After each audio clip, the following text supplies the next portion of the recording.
Oh,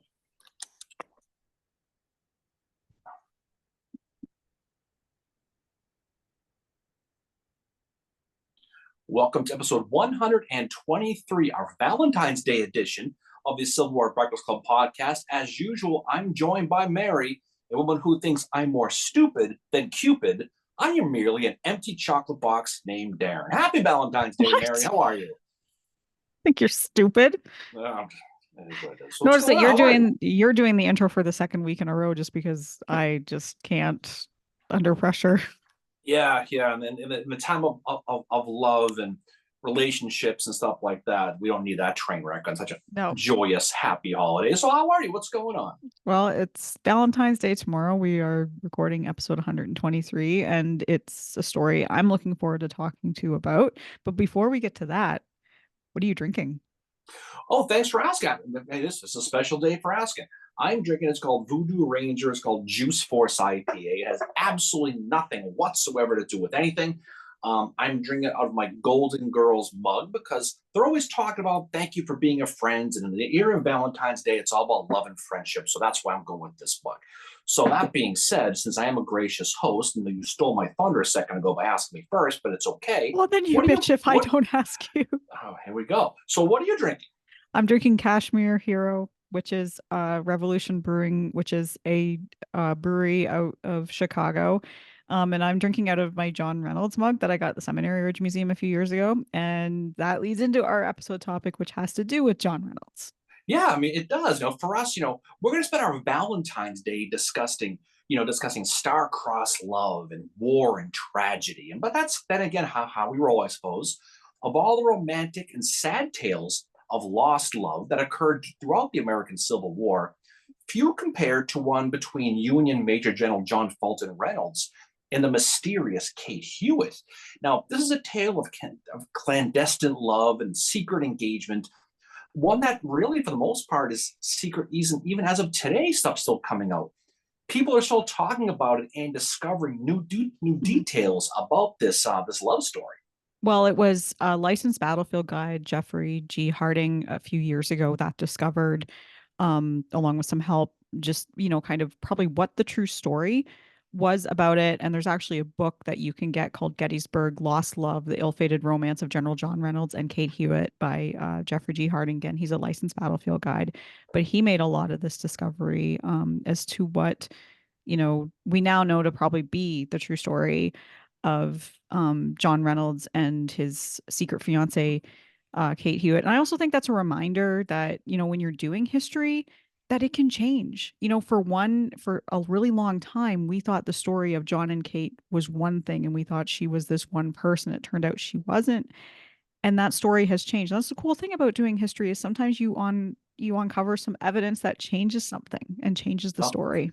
always have an open mind, Mary, when it comes Yes. to history. It is not math, it is not science, it is ever changing. But despite the fact that John Reynolds was one of the more revered generals in all the Union Army, and one that's very recognized today, a true A-lister, if there is such a thing in the Civil War, his relationship with this mysterious partner is one that really captures the imagination, and its tragic end is almost unfair.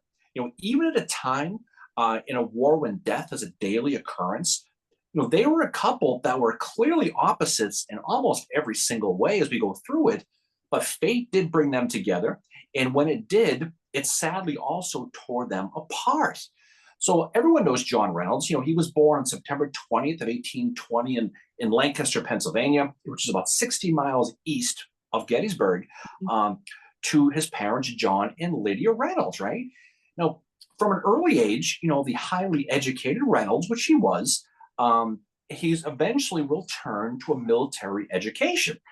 Mhm. And he found himself studying at Lancaster County Academy, a school that really still exists today, actually. And then in 1837, he's going to be nominated to attend West Point by a close family friend of the Reynolds, one Senator James Buchanan, of all people. And West Point, he was middle of the road, just like me in school. Finished 26 right out of I 50. was gonna say Um, he's like almost he's halfway he's through. he's right. He's right at par, right? But this is a class full of future Civil War officers such as Don Carlos Buell, Richard and Robert Garnett, and Albion Howe. So it's a star-studded class. He's going to graduate from the U.S. Military Academy on July 1st of 1841, and despite very much to ride the horse he's married, Mhm. he Reynolds is going to Get the get a horse. commission. He's going to get a commission as a brevet second lieutenant in the 3rd United States Artillery, and he will be stationed at Fort McHenry in Baltimore before he eventually gets shipped off to Fort Moultrie down there in Charleston, South Carolina. Now, the thing about it, though, is he's going to get his combat experience like many other contemporaries in Mexico. He's going to be twice breveted to captain and major. First at Monterey when his men were surrounded, he's going to escape on a horse. He's going to jump on and ride out sideways like a superstar hero to get out of there to get a message while under fire. The second time it'll be during artillery when he's going to be breveted for saving their guns while in Buena Vista. They say the thing about Reynolds is, like many of these people, he was a soldier's soldier. Yeah. He was a very popular guy. He was brave. He was daring. And his men and officers loved him. He was the epitome of the army. He really, really was. After Mexico, he kind of bounced around a little bit. He was originally assigned to Fort Preble up here in Maine. And then he was eventually sent west, young man, to Oregon and California, where he's going to meet George Thomas, of all people, who will be a member of the same artillery battery. He's going to meet Louis Armistead, and he'll develop a close friendship with Winfield Scott Hancock. Winnie Boy, right? Whose birthday is tomorrow. Happy birthday to Winnie Boy, by the way. He's born on Valentine's Day, which is probably appropriate if you think about it. Because he likes chocolate. He absolutely. Probably the big Reese's peanut butter cups, those really big ones, right? But he was born on this day in 1824, just outside of Philadelphia, and that's where he was. 1857, Reynolds is going to participate in a Utah expedition, along again with fellow Civil War generals Hancock and Albert Sidney Johnson. Basically, the Mormons up in Utah didn't really feel they needed to pay taxes to the United States. The U.S. Army went up there to remind them that they do, and at the end of the day, they pay taxes. That's pretty much what it was. In a nutshell, you don't want to be skirting on your taxes or your loans. Not around this time of year. It's coming up, tax day, right? But while this is all happening, Reynolds' career is moving in different places. There's another story developing in California, which is going to be basically a woman living her life, a woman from Owego, New York, named Catherine Mary Hewitt, and who went by the name Kate. Yes, and she was born. It's kind of disputed as to when she was born, but they've settled now on a probably birth date of April 1st, 1836 in Owego, New York, as you said. She loses her mother at a very young age. So she's an orphan, which is, pretty sad. Like her story starts off pretty sad. But she does manage to receive a relatively good education. So she's an educated woman. In 1856, she leaves for San Francisco to go be a governess or nanny to a well-to-do household. It could have been relatives. Again, it's not known. Her story is it's still very, there's not a lot. Well, it is, but to compare and contrast with Reynolds, I mean, while Reynolds was living somewhat of a privileged life, Kate wasn't. Like you said before, no. She's an orphan. She's got a brother Benjamin, and so for the most part, like you said, she does educate herself pretty well, for the most part. But when she's in her early to mid 20s, like you said, she's gonna go to Northern California where the girls are warm. Yep. Katy Perry. I do. I don't know. Yeah, obviously not Beach Boys. It's Steve Miller Band, Mary. Oh God, one less chocolate for your Valentine's Day candy for that one. But she's going to go to San Francisco and Sacramento, and she's going to work, like you said, as a governess, and she's going to struggle. And again, she's young, she's by herself, in these post-gold rush days in Northern California, and like the girl in the Poison video, she's going to basically have to find ways to keep her life going. And what does she do? She gets involved in what has been called the world's oldest profession, prostitution, basically. But she also gets involved in a scandalous affair. And it's so bad that a newspaper reporter made false accusations about her, and accused her of loving money better than her heart's affections. But Kate, she came back at this reporter and said, "I do not assume the garb of hypocrisy as thousands do to to palliate that which is wrong. But I do assert that, however unfortunate I may be in my position in society, the purpose of my life and the impulses of my heart may be no less generous and noble than those of my sex who have been better protected from the cruel wrongs I have been subjected to. Right. So So she does make it sound like she had no other choice. And I think that was the case with, unfortunately, women at this time as they got themselves into like, struggling financially. She's single, obviously, and it just doesn't work. Like, she's not making money and she needs to.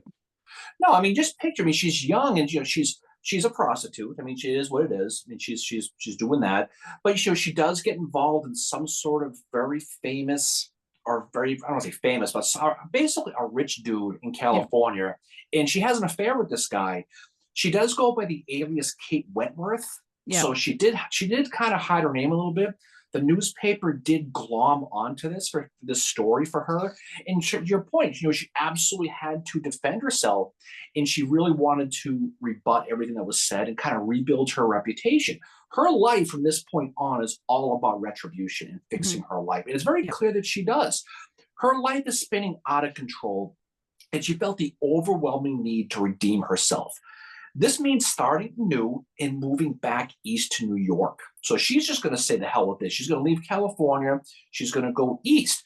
Now, while this is all going on, John Reynolds is going to receive new orders. He's also going to be leaving the West Coast and return to West Point, New York, where he'll become the military academy's new commandant of cadets, Mhm. a job that he's going to hold from September 1860 until June of 1861. Now, Reynolds, he's 39 years old. He's a bachelor. He's living the dream. Yep. He is. He's going to begin to basically travel east by boarding the SS Golden Age in San Francisco, right? Little did he know that he was boarding the Love Boat, Mary. That's what he was doing, right? Whether or not that Isaac was there greeting him, we don't know that. We don't God. know. But he's going to go on the boat.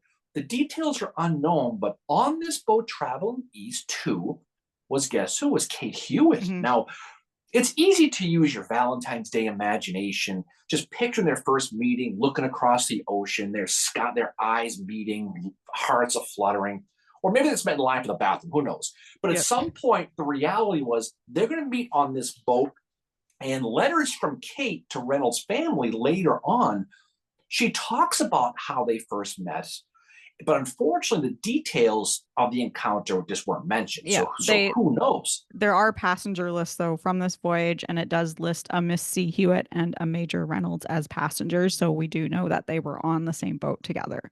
Well, there was. Yeah, She wrote obviously. about Yeah. it. There's no Yeah. question. Yeah. No. It's clear by them though that this voyage, not only that they met, but they quickly fell for each other hard.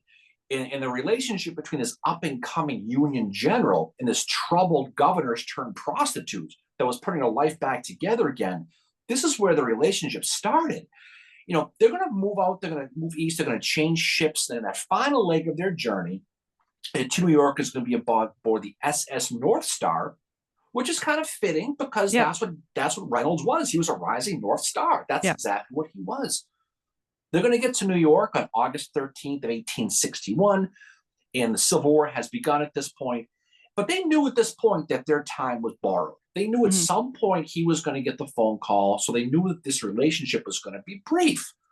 Now, first, though, Reynolds had to go back to West Point, and the new commandant, again, knew his tenure at his Mhm. old alma mater wasn't going to probably be too long. I mean, they all knew what the scoop was. While Johns did his duty at West Point, Kate is going to continue her personal reclamation project to cleanse herself, especially her soul, right? Mhm. So in the fall of 1861, Kate is going to enter Eden Hall Academy of the Sacred Heart near Philly, where basically over the previous 7 months to this point, she's going to convert to Catholicism. Yep.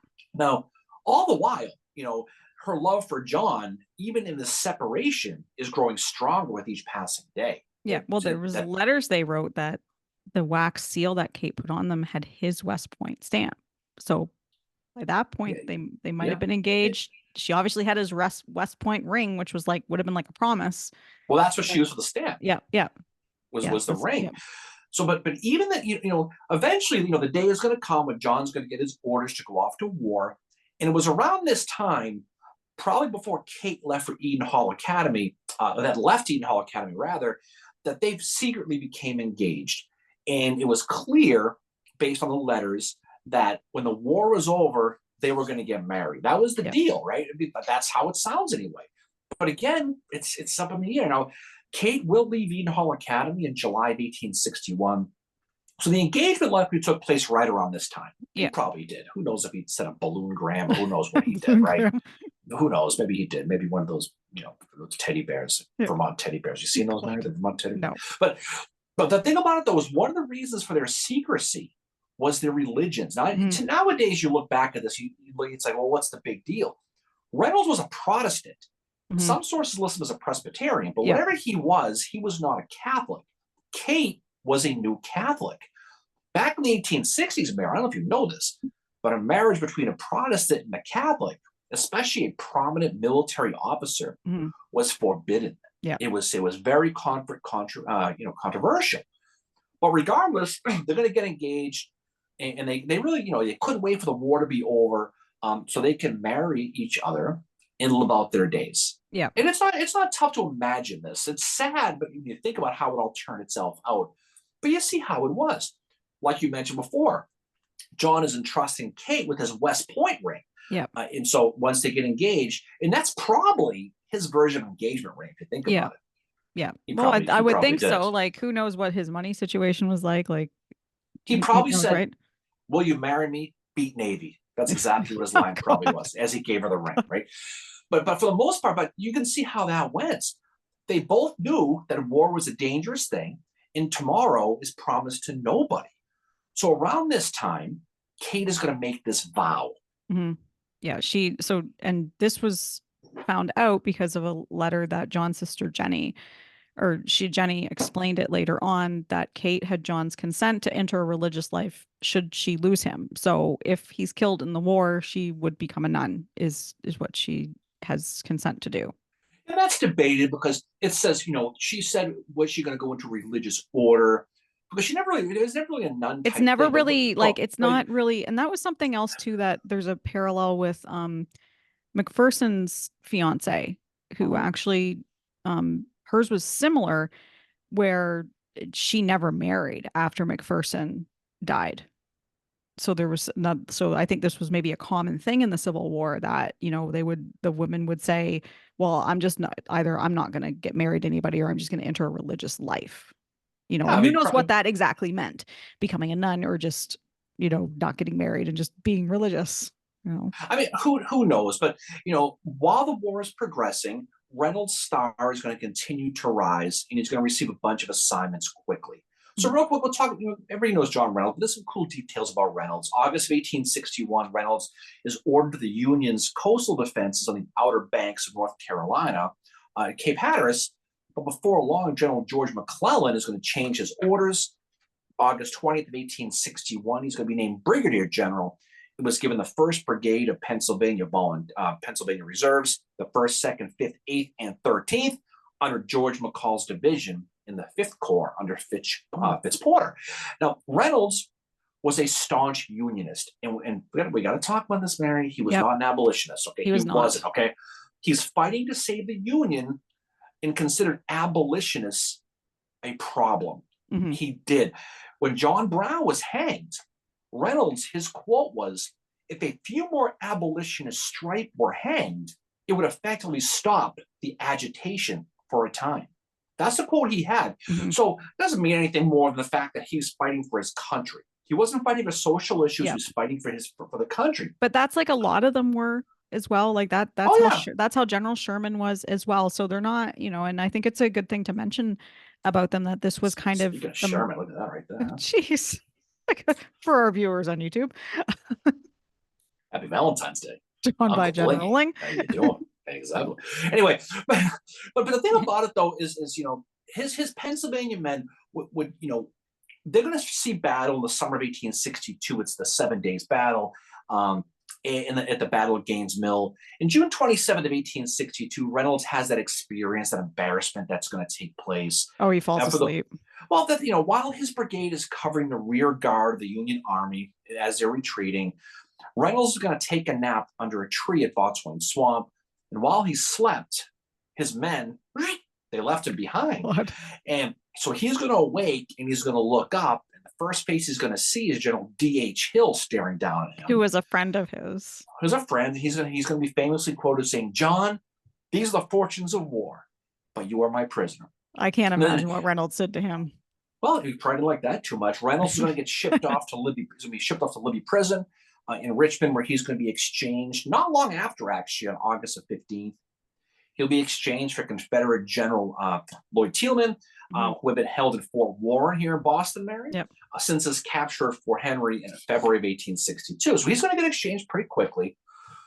But despite this, Reynolds is being closely watched by the guy with the hat in Washington. Yeah.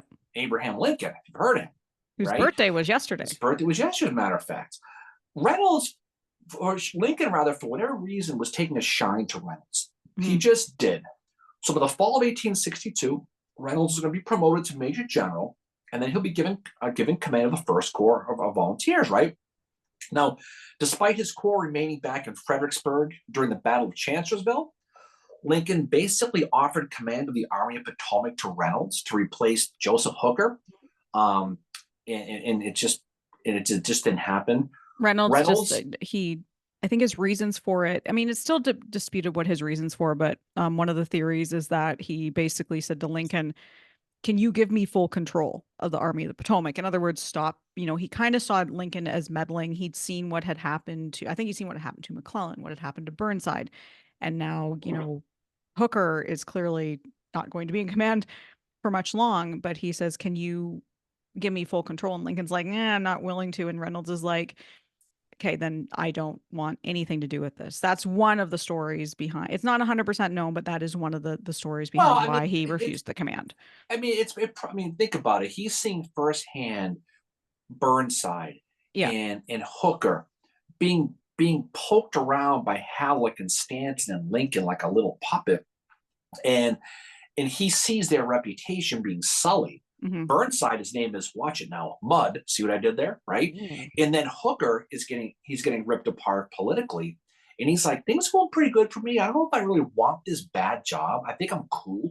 But the interesting about it, though, was even after noping Lincoln, he's still gonna get his career rising. As we head into the Gettysburg campaign, he'll be given the left wing of the Army of the Potomac, the 1st, the 3rd, and the 11th Corps, and for the most part, his fate is going to take him to Gettysburg. We're going to talk about this real quick. Gettysburg of July 1st, 1863. He's going there to relieve John Buford, whose cavalry has been delaying the Confederates who were driving into town from the west. Now, again, Reynolds was a very popular officer amongst his men because, like I said, he was a soldier's soldier. He rode up front with his men. He gave away DQ gift cards, the whole deal. He's the very epitome of a popular and strong leader, right? We talk a lot about Hancock with this, right? Kind of similar, except Reynolds has been around longer in that level. And I think Reynolds is a little bit more, where Hancock was more, I want to say, extroverted and maybe kind of in your face. I don't know if Reynolds was that way, but they still possessed obviously the same types of leadership skills, but I think Hancock might have been a little bit more extroverted. Reynolds to me comes across as maybe a little quieter. Well, Reynolds to his men was the army. He was the face of the army. He was when you thought about your corps, your division, Reynolds was the face. He was very popular. So when Reynolds arrives at Jan Herbst's woodlot on July 1st of 1863 with the members of the famous Iron Brigade, they're driving back James Archer's brigade of Tennesseans and Alabamians who are assaulting McPherson's Ridge. Everyone knows the story. Reportedly, Reynolds is riding up front with the 2nd Wisconsin, a regiment that sustained an amazing 77% casualties, by the way. No one crazy. We talked about the 6th. No one talked about the 2nd. They'll talk about the 2nd Wisconsin, right? He's going to yell, "Forward, men, forward, for God's sakes, drive those men out of those woods." And he's going to get dropped. He's going to get shot in the back of the head and the upper neck. And he's going to be killed instantly. Now, introducing Charles Vail, who was a big part of this story. Charles Vail is a staffer for Reynolds. He's stunned to see the general fall, a man that he respected and he loved. And again, like many of his men, Reynolds was the whole thing. Bale's going to write of this. He's going to write, General Reynolds fell upon his face, his arms outstretched towards the enemy. I at once sprang forward from my horse and went to his side. The thing about it, though, is at first they just thought he was stunned. They didn't Yeah. see any marks. They just thought he was just There out was like no a blood light. that was visible. There was nothing. But then he wrote, you know, he talked about feeling the hole in the back of his head. He finds that. And another one of Reynolds' staff officers, a guy named Major Joseph Rosengartner, wrote that even the Confederates were stunned to see Reynolds fall. Mm-hmm. He's gonna write, as the dead body of General Reynolds was carried off the field, the captured Confederates manifested their respect for the fallen Union general. Right? This is who John Reynolds was. This was big time. Yeah. And it wasn't just because he'll be the highest ranking officer to be killed at the Battle of Gettysburg. It's because who he was. He was John Reynolds. He'd already made a name for himself before the Civil War with all the different he'd been at like Fort Moultrie. He'd been at all these other different bases, basically East Coast, West Coast, South, North, all over the place. Yeah. He was well known. I mean, a universally loved and respected military man. And the loss sent shockwaves throughout the army and the country. This is like Michael Jackson dying. Like, holy crap! That's how they. But that not to make light, but that's what it was. And I think it's important to talk a little bit real quick about Reynolds' dead body and its return home to Lancaster, because it tells a remarkable story of devotion by his men that's going to sadly lead him back to Kate Hewitt, right? Yeah. So after Reynolds falls, he's going to land on the side of his face, and Vale is going to notice a slight bruise on it. And it becomes utmost importance for Reynolds' staff to get him home, back. Because you're going to stay with him, right? The first place they're going to take him is to a small house on modern-day Steinway Avenue, the George house. Everybody knows the George house. Right across from the DQ. It's an old-timey studio that's called Servants, near the DQ to the Dobbin House, not far from Pickett's Buffet, not far from the Great Gettysburg T-shirt company, all that area right down there. That's where his body's going to be taken. Now there, two of Reynolds' most loyal staffers, Charles Vale, we talked about, and Joseph Rosengartner, we talked about, they're going to devise a plan to get him back to Lancaster, right? The first thing they need to do is they need to find him a coffin. Yep. So they're going to go into town to try to find this. Now, keep in mind, there's a battle going on. Yep. So it's the first day, so a lot of it is happening. Right. It's starting to happen in the town as well. So they couldn't get to the Walmart on York. So they had to figure something out. Walmart probably wouldn't have had a coffin. I've been there before. No, probably not. I probably would have actually. But so they're going to go back into town, but they can't find one. The best they can do is find a packing crate. Now, John Reynolds was 6 feet tall, and the packing crate they found was 5'6". Oof. So they put him in the box, and his feet from his calves are sticking out of the bottom. That's what this is, right? But again, this is the best they can do. Meanwhile, word is going to be sent to George Meade of what happened, who reportedly was absolutely devastated at this news, as was all the way top to the bottom. Another guy who was devastated was Hancock, who around this time, because he was his friend, around this time is going to jump on that ambulance or head back into town. So you can only imagine what's going on in old Winnie Boy's head. Yeah, it's close, so that's kind of how it is. So when the army has to deal with the death of Reynolds on a military level, Vale and Rosengartner are dealing with it on a personal level, and all they want is to get him back to Lancaster. That's all they want. The battle, it doesn't matter anymore. They're going to bring in a third member of Reynolds' staff, a guy named Sergeant R.B. Clevenger, and they're going to decide the three of them are going to personally stay with the body until it arrives back home for burial. So they're going to take control of it. There's a problem, though. First of all, Lancaster is about 60 miles east of Gettysburg. It's an easy shot, okay? But there's something going on in town, which is the battle. Also, Jeb Stuart's floating around somewhere. They don't know where he is. So they can't just take that easy 50-mile trip east. They got to make an odyssey to get him back. What they're going to have to do is they're going to have to go south. Now, they're going to basically have to go south down the Tawny Town Road to a town called Union Bridge, Maryland, Hmm. and take the train to Baltimore, and then take a boat up the Delaware River to Philadelphia, and then take him to Lancaster. That's the route they're going to have to And keep do. in mind, it's warm out. It's warm out. Vale is going to ride on top of Reynolds' horse, Fancy, Yep. right? And Rosengarten and Clevenger are going to ride with the body in the wagon. Just picture them rolling up down Tawny Town with the box with his feet Yep. sticking out the Oh, end. jeez. Now, this is what it was. As they're moving down Tawny Town Road south, what's going on? The second, third corps are coming up the road. Mhm. So they're seeing this as they're going by, and they're hearing rumors of Reynolds being dead. And now they see Reynolds in this box. So as they're passing by, there's this stunned silence of Revere, Mhm. watching him go by, like, just you can just imagine. Their morale's already low at this point. Now Yeah. they see one of their favorite generals, even if it's not even in their corps, go by in a box with his feet sticking out the end. Right? Yep. Just think of this situation. They're going to make it to Union Bridge early on July 2nd, and they're going to take Reynolds' body to a guy named John Berger, who was a railroad carpenter. And from there, they're gonna have a coffin made, so that's going to fit. Mhm. Next, they're going to go to a guy. They're going to go to John Forney's undertaking shop. Now, again, this is 24 hours after his Yep. death. He hasn't been embalmed yet, and it's hot. Yeah. And that bruise I mentioned on the side of his face is now jet black, covering Yeah. most of his face. Oh God. That's the situation they're Yeah. dealing with. Forney didn't embalm him though. He packed his body in ice in that coffin and put the body on a train that was going to be headed southwest to the Union Supply Hub in Westminster, Maryland, right, which is the very end of Emmitsburg Yeah. Road. At this point, the Battle of Gettysburg is in its second day. Westminster is a supply hub. So you can imagine the hustle and bustle, trains coming in, going Yep. out with supplies. What's going to happen next is going to show how much respect the Army has for Reynolds, right?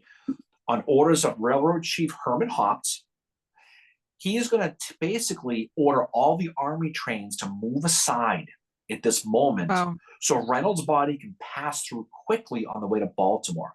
So while the battle's going on, they need supplies, they need all this and that. He stops the show so his train can go through. Again, Oh. that's who Reynolds was. And they want it because they want, it's important that he gets back home to his family. That's Yeah. the whole thing when they see him. Now, not longer later, that train carrying the body, along with those 3 bodyguards, is going to arrive in Baltimore, and they're going to quickly take the body to an embalming studio of a guy named James Weaver, who's going to quickly embalm John Reynolds and prepare him for viewing. I mean, you can imagine it's probably not a very pretty It's sight at probably this point, not right? looking too good at this point. But again, Weaver is one of the best in the business, Mhm. and by all reports, he did a good job making Reynolds whatever Yep. presentable, right? Fun fact about Weaver, by the way, within a week, he's also going to be embalming General Samuel Zook, Oh my as God. well as Edward Cross, who will both be killed on that day on July 2nd at the wheat fields. So he's got a lot of work coming up, unfortunately, Yeah. for Weaver, right? Wow. So now embalmed and in his casket, Reynolds is going to go down to Baltimore's Inner Harbor to the Light Street Wharf, which is not far from Camden Yards for a Mhm. baseball fan, Yep. right? The Orioles, right? And they're going to board a boat for Philly. Now, this is late on July 2nd. This vessel sails with the Delaware River and is going to arrive in Philadelphia the next day on July 3rd. And there to greet the boat are Reynolds' sisters, Lydia, Catherine, Harriet, and Eleanor, Mm. right? Yeah. They've obviously been messaged of the death of their brother and told where to go, blah, blah, blah, right? Catherine, she has a house in Philadelphia on Spruce Street in Philly, right? And so she's going to, once they take possession of the body, they're going to take him to her house where it basically is going to lie in state for the rest of the day. Yeah. And until the next day on July 4th, when it's going to be taken back to Lancaster.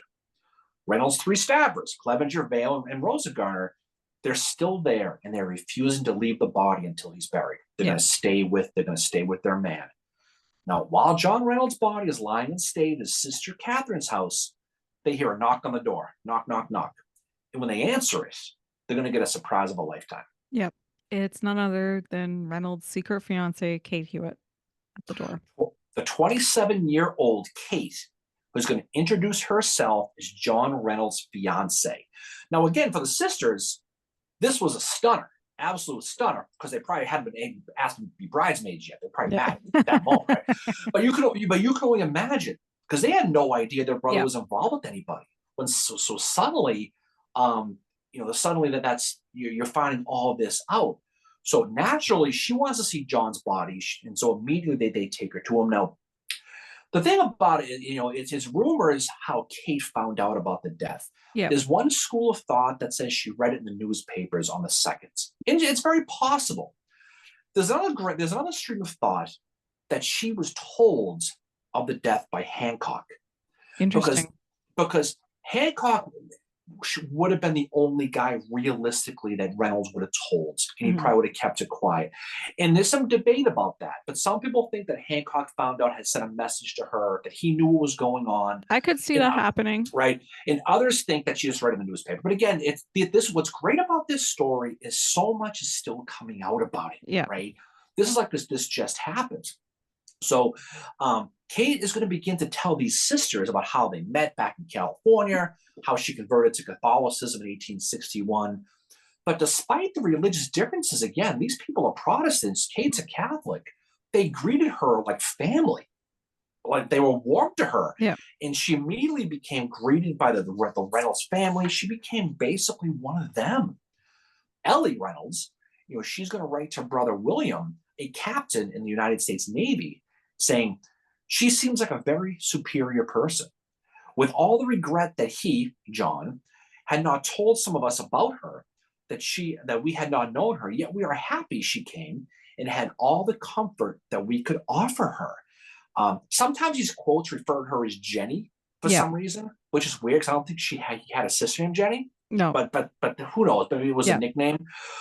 But she also told them about the promise she made to John that if he died, that she was going to devote her life to religion. Yeah. And she also, when she got there, she was very together, coming across as very strong. And when she saw his body, that's when she broke down. Exactly. When she died, I think that's when reality hit her. She was probably going on adrenaline from the moment she found out. And she's like, I just have to get to him to see him one final time, and then when she saw his body, she broke down. But yeah, she does very quickly establish a close relationship with his, especially his sisters. I think he was especially close with like Ellie, was the one that she was really close with. Oh, there's no question. She's going to continue, but we're going to talk about this in a second. But after she tells him that vow, what she's going to do, history says that she went off to the convent, she died. But we're going to talk about that in a little bit, how that kind of changed in recent history. But Ellie's, in that same letter, she's going to write to William. She's going to say, Kate has his consent to enter a religious convent should she lose him, and now she intends to do so, as the world has no interest for her anymore. Okay. Now, Kate says, Kate has given him first to God, then to his country, and then to herself. To him I stand third. That's how she saw it. Now, again, Ellie is going to say at this meeting with this devastated Kate Hewitt that we feel so for her, 'tis like crushing the life out of her. Yeah. So you could just imagine. I mean, you're planning on getting married. You're young. Your life is about putting its pieces back together again. You finally find the guy who's going to put your life together again, and he just dies, right? And with John gone, and Kate basically accepting the rest of her life would be a service to her faith, she's going to return John's West Point ring to the Reynolds family. Yep. She's going to write how about the very moment. This moment when she does this to her brother again, she's going to say she kissed it and put it on the glass plate, which is the glass plate of covering his face on the coffin. Yep. She put it right on top of that glass plate. It was a great struggle. Kate's only request to the family in regards to John's ring was never let it be tainted by a disloyal hand. He is true for that. Oh, that's so sad. And is there a story behind what happened to the effects that he had? The gold ring that was inscribed with "Dear Kate." And we'll talk about that. Yeah. If somebody has some patience, we'll talk about that, right? But the next day is July 4th, and John's body is going to make its final journey to Lancaster, where he'll be laid to rest in Lancaster Cemetery. Now, those three faithful staffers we talked about, Vale, Rosa Garner, and Clevenger, their jobs are completed, and they're going to return to the Army of the Potomac. And they're hearing about the battle victory at Gettysburg. Maybe they were hearing something about Vicksburg. We don't know. But you can only imagine how bittersweet it was for them in this very moment. So not long after his burial, Major William Riddle, no relation to Tom Riddle, as far as we know, Mary. We don't know that. Riddle. Okay. Voldemort. Another of Reynolds' staff officers, he's going to write a list of items that he found on Reynolds' body to a fellow officer. And this is what Riddle wrote, to your point. On the general's little finger was that gold ring I spoke of bearing the words, Dear Kate, on the inside, which he valued very highly. He wore about his neck a short silken string, those two emblems of the Catholic faith, a heart and cross. So that's what happened to him. Who knows? But they talk about it. And this report that Riddle wrote would be later. This is 1864. This is down the road a little bit, so that's later. But we're going to talk about Kate the rest of her life with this. I mean, fortunately, John is buried. He's gone. Kate is going to keep that promise to John and soon will enter the religious life by joining the Daughters of Charity in Emmitsburg, Maryland. She will join using the name Sister Hildegardis. That was her name. I thought that was an interesting choice. It was I thought that was an interesting choice. I'm speaking. It sounds like a Hogwarts name. Speaking. I know. I was like, oh, what is this? But she was going to be Sister Hildegardis. We don't know why. But at some point, while she was a seminarian at the Daughter of Charity, who's going to come visit her is Charles Vale again. That one of those three guys who was so close with his body, as well as two of John's sisters. They're going to come pay a visit to Kate. Now, during this visit, Kate gave Vale an embroidered handkerchief that she was making for John at the time of his death, which featured a U.S. coat of arms. Now, this is one thing that not a lot of people know about Kate. She was a very talented artist and an embroiderer. Very talented. Okay. Now, whether she could draw pictures of Sherman like this, we don't know. Oh, my God. But she was very good at embroidery. That's what she was. And we'll talk about that. But Kate's life after entering the Daughter of Charity, it has some gaps. Okay. But by all accounts, she's only going to be there a few years. And in September of 1868 or so, in recent study begs this question. We talk about the recent study with this, was whether she left on her own or whether she was booted out. It's debated. Right? Yeah. Well, that's the thing. But regardless, at the end of the day, Kate is going to reappear in New York. And after research by recent historians, they're going to try to locate her whereabouts after leaving the Daughters of Charity. And there was also a question of which Kate Hewitt we're talking about here. And that's the interesting thing about it. You mentioned the census reports. Yep. U.S. Census records show that there were two women named Catherine Mary Hewitt who lived in New York late in the 19th century, one in Albany, New York, Mary, and another in the town of Stillwater. Now, through a lot of legwork by some contemporaries, like we talked about earlier, and mainly through census data, the Albany case was the one who was deemed the John Reynolds' former fiance. Right? Just to know, we do know it's called Albany, New York. Yes, it's just a joke. It's a long story. We call it Albany. But records did show that she did leave the order. It was sent on a mission to teach at a school called St. Joseph's School in Albany, New York, and probably got to Albany around January of 1866 while she was still part of that order. But she was out of the order by 1868. She was gone. Kate's going to go teach at a school called the Select School in 1868 at that point. Sometime in 1871, Kate is going to, she's an embroiderer. She's really good. She's going to make an ornate banner for the St. Jean Baptiste Society of Albany that was 7 feet high and 5 feet wide, as well as a similar one that was used as part of a display at the Centennial Exhibition in Philadelphia from 1875 to 1876, right? When the exposition ended, that banner was sold at auction for $2,000, which is about $60,000 in today's money. That's crazy. But Wow. it's sad though, she never saw the money because it Yeah. was sold after she Yeah. died. But that's how it was. But those census records, they seem to prove that Kate did not honor her promise to John. Hmm. And this is where myth and reality kind of go in two different Yeah. directions, because she vowed never to marry again. Because records show that on June 24th of 1874, Kate is going to marry a Joseph P. Ford, a florist, um, in upstate New York. Hmm. Maybe she liked flowers. Yep. Know, Who's a right? florist? But he was a florist, and they're going to be married at St. Joseph's Church. And Joseph and Catherine Ford were living as husband and wife in Albany as of June 1st, 1875. Mm.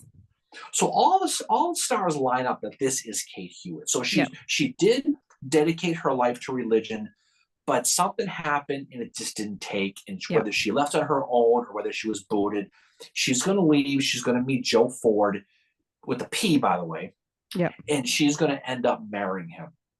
Now, for most of Kate's adult life, she had a cough.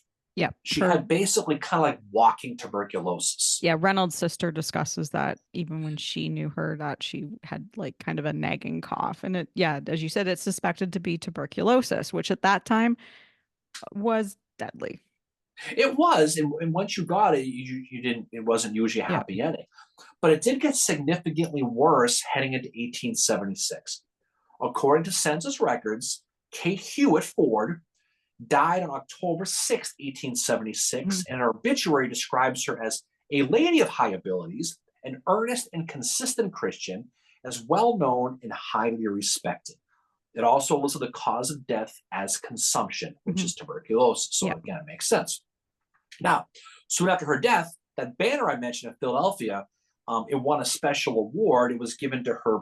The award was given her posthumously after she Yeah. died.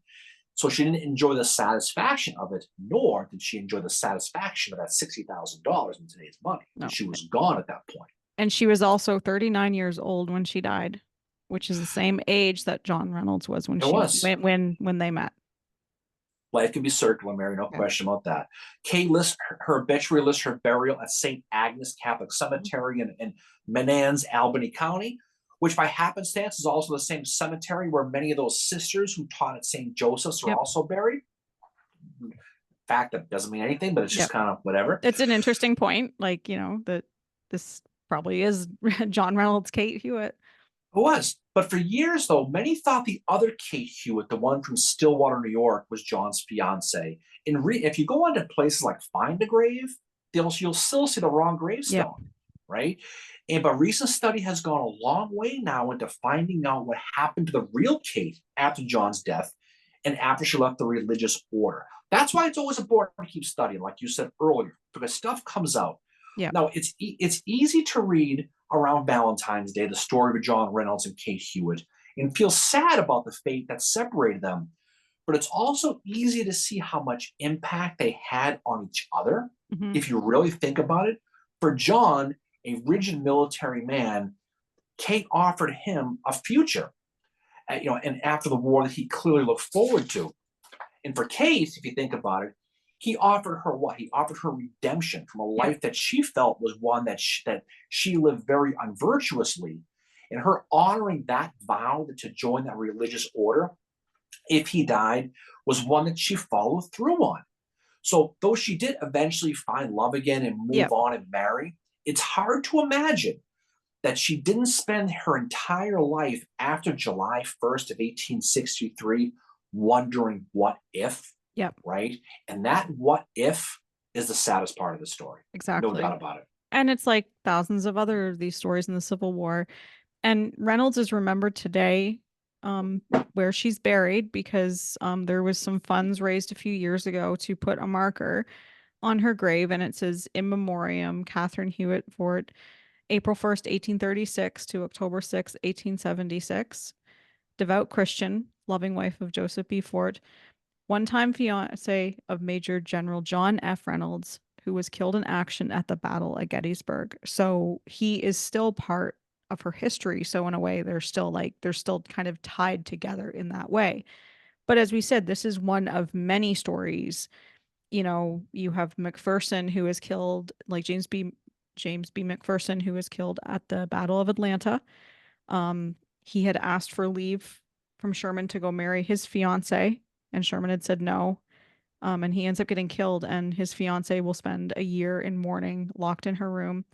And I don't think she ever marries again. You have on the Confederate side, you have General Patrick Cleburne, um, who had met Sue Tarleton at the wedding of General Hardee, and Sue and Patrick became engaged soon after that. He's unable to marry her because he gets killed at the Battle of Franklin, and she, like Kate, gets married but dies soon after. She Well, doesn't. Sue Tarleton also does not live very long. So there are stories like this that are sad on both sides of the Civil War. But oh, it's a reminder of the human side, the other side of it that's going on, that it's not just these battles, that these guys are still having these lives outside of it, and they have women that they love and all that too.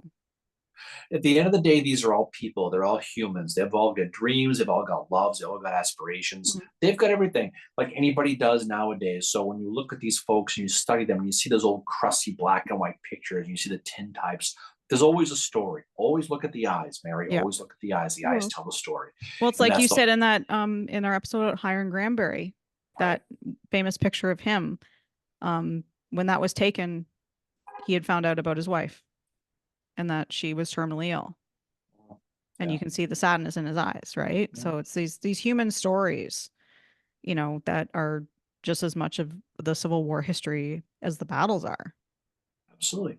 And for John Reynolds, a guy who was loved by his men, loved by his officers, loved by his foot soldiers, his death was a shocker. But finding out that he, had a secret life of anyway, I don't think he was trying to hide it. I mean, the Catholic Protestant thing probably had something to do with it, Yep. realistically. But again, this is a guy who just goes to show he was doing his job. And when the war ended and his job was over, he was going to live his life, for forever and ever with his love, Kate. And that's how he saw it. And that's what motivated him to get through life every single day. And unfortunately, it ended quickly for him. And her story of having to live that vow and having to go and carry that. I mean, she only lived for 11 years or so after he died. He Yeah. didn't, or whatever it was. He didn't forget the day, but she didn't live that long. And even though she did move on, you can tell that she always wondered that someday she'll see John again. And that's Yep. how she always saw it. So it's an important lesson as we go to Yep. Valentine's Day that tomorrow is promised to nobody. You always tell the people you love them, Mary, because you never know how tomorrow's going to be. Exactly. And for Kate and John, no matter what happens, they always wish they had just one more day together. So that's that for that. So what's coming up for us next, Mary? So tonight it'll have passed by the time some people hear this episode, but we are doing our Civil War Breakfast Club roundtable trivia. So thank you to everybody who joined us for that. And great, and congratulations to Leonard for winning the Yeah, trivia. because I'm Leonard will sure he's probably going win to be. again. So, but yeah, we'll have another episode for y'all soon. We'll be announcing the book club soon. I know we keep saying that, but we will do that soon. But as always, thank you for listening. Thank you for watching. If you're watching this on our YouTube, and thank you, Darren, for bringing it like you always do. always try to do. And happy Valentine's Day to you. Mary, and happy Valentine's to everybody out there. Happy Galentine's Day for all the single ladies who celebrate them. That's a real thing, okay. That's a real thing. I know. I'm just saying. Anyway, so enjoy the rest of your day. We look forward to our trivia will be over by the time we drop this on the podcast, but I assume it went swimmingly as always, Mary. But again, we appreciate everybody listening. We always do. And this day of Valentine's Day, we love our listeners. We appreciate everybody who does this. So make sure you enjoy the day and go out there and enjoy your day. If it's snowing here, It's a crappy day in the winter wonderland that is Massachusetts, but we will definitely try to have some fun on Valentine's Day ourselves. So off we go, Mary. The pleasure again was all yours, and we will talk to you and everybody else on the other side. See y'all later. Bye. Thank you for being a friend.